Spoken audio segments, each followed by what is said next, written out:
Avec le temps, j'ai compris un truc, devenir un bon développeur, c'est pas juste une question de talent ou de connaissances, c'est une question d'organisation, d'outils et de mentalité. Personnellement, les outils que j'utilise, c'est pas ceux qu'on voit dans les tutos YouTube, c'est ceux que j'utilise tous les jours dans la vraie vie, ceux qui me font gagner du temps et qui m'aident à l'organisation. Aujourd'hui, je vais te montrer exactement ce qui me permet de travailler comme un développeur confirmé, les outils qui font vraiment la différence et surtout comment toi aussi tu peux les utiliser pour monter d'un niveau. Et crois-moi, à la fin de cette vidéo, tu verras le code autrement. Pour te partager tout ça clairement, j'ai regroupé mes outils en 3 grandes familles, les outils de développement, les outils de gestion et les outils d'intelligence artificielle. Et crois-moi, chacun d'eux a vraiment changé ma façon de travailler et on commence tout de suite par la première catégorie, les outils de développement. Donc c'est ceux qui m'accompagnent tous les jours pour créer mon code, de la conception jusqu'au déploiement en passant par les tests. Et tout d'abord, il y a Cursor. Cursor, c'est mon environnement de travail principal. J'ai très longtemps travaillé avec VS Code, mais aujourd'hui, j'estime que Cursor est un niveau au-dessus.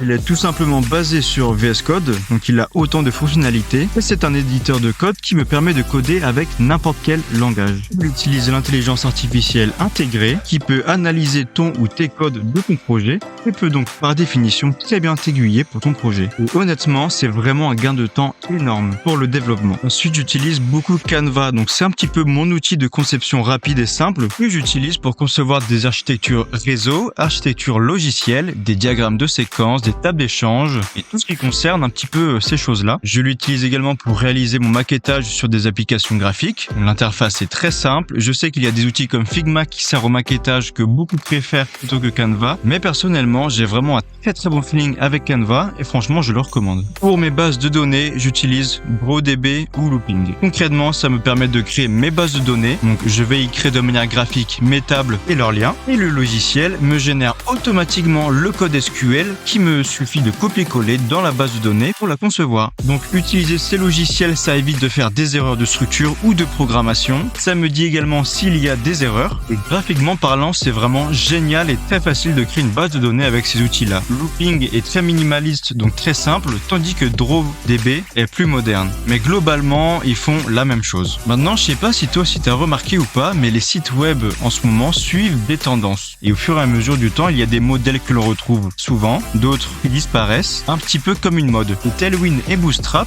ils me permettent de suivre un petit peu ces tendances-là. Ce sont un petit peu des bibliothèques de style que l'on peut importer dans nos projets. Elles me permettent de créer des interfaces modernes, adaptatives et très bien structurées. En utilisant ces outils-là, je gagne du temps, j'ai un rendu qui est propre, je me concentre uniquement sur la logique plutôt que sur le design pur. Donc j'utilise des modèles très esthétiques déjà conçus, prêts à être copiés-collés dans mon code. Ensuite, j'utilise également Postman. Donc Postman, ça peut ne pas être utile pour tout le monde, mais je tenais à le mettre quand même. C'est un outil qui me permet de faire notamment des tests de charge. Donc ça consiste à ce que le logiciel simule un certain nombre d'utilisateurs qui effectuent un certain nombre de requêtes sur une application, sur un système. Donc ce logiciel est très simple, il est très visuel et c'est ce qui me garantit un back-end stable et propre avant sa mise en production. Ce qui est bien avec ce logiciel, c'est que c'est là qu'on se rend compte vraiment des capacités de certaines technologies, de certains langages, de certains frameworks lorsqu'on les met à rude épreuve. Pareil pour celui-là, c'est peut-être pas utile pour tout le monde, mais je trouve ça très important de le connaître. Donc, pour réaliser des tests de sécurité, j'utilise OWASP Zap. Il scanne mon application et détecte les failles potentielles de sécurité. C'est un outil open source, gratuit et super complet. Donc si tu veux écrire du code fiable, tu dois tester ta sécurité aussi sérieusement que ton design. Et en ce qui concerne ces deux outils, donc Postman et OWASP Zap,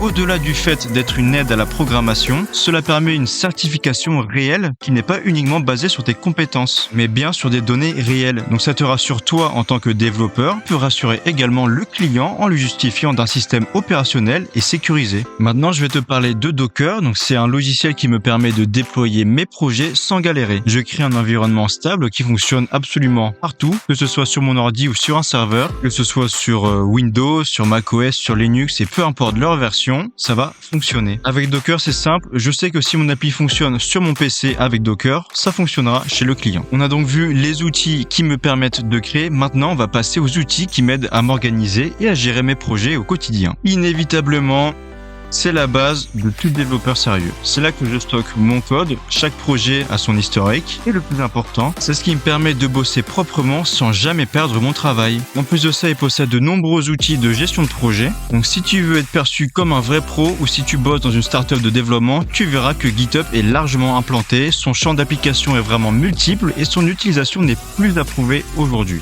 Après GitHub, il y a un autre logiciel que j'utilise beaucoup qui est beaucoup plus simple, il s'agit d'Obsidian. Obsidian, c'est mon espace personnel, c'est simplement un bloc-notes dans lequel je note tout, mes idées, mes solutions, mes erreurs, mes comptes rendus et absolument tout ce qui me passe par la tête. Vraiment, je l'aime beaucoup, c'est très simple à l'utilisation et je le recommande vraiment. Et pour finir, parlons des outils qui ont révolutionné ma façon de coder, les outils d'intelligence artificielle. Tout d'abord, et comme beaucoup d'entre nous, il y a ChatGPT. C'est l'assistant que j'utilise tous les jours. Il m'aide à comprendre, corriger ou générer du texte en quelques secondes. ChatGPT, je l'utilise essentiellement pour mon apprentissage, pour faire mes veilles technologiques, pour apprendre de nouveaux systèmes. Je l'utilise également pour son outil de maquettage, qui est un outil très performant. Et puis voilà, c'est ChatGPT, on connaît, c'est un outil qui est parfait pour gagner du temps, et ce, peu importe sur quoi on travaille. Et enfin, pour le dernier outil que je vais présenter dans cette vidéo, il s'agit de Claude. Je l'utilise pour les très gros projets. Cursor, à l'inverse, est très pratique et dépanne, mais quand j'ai besoin de développer du code, Claude est vraiment le meilleur et de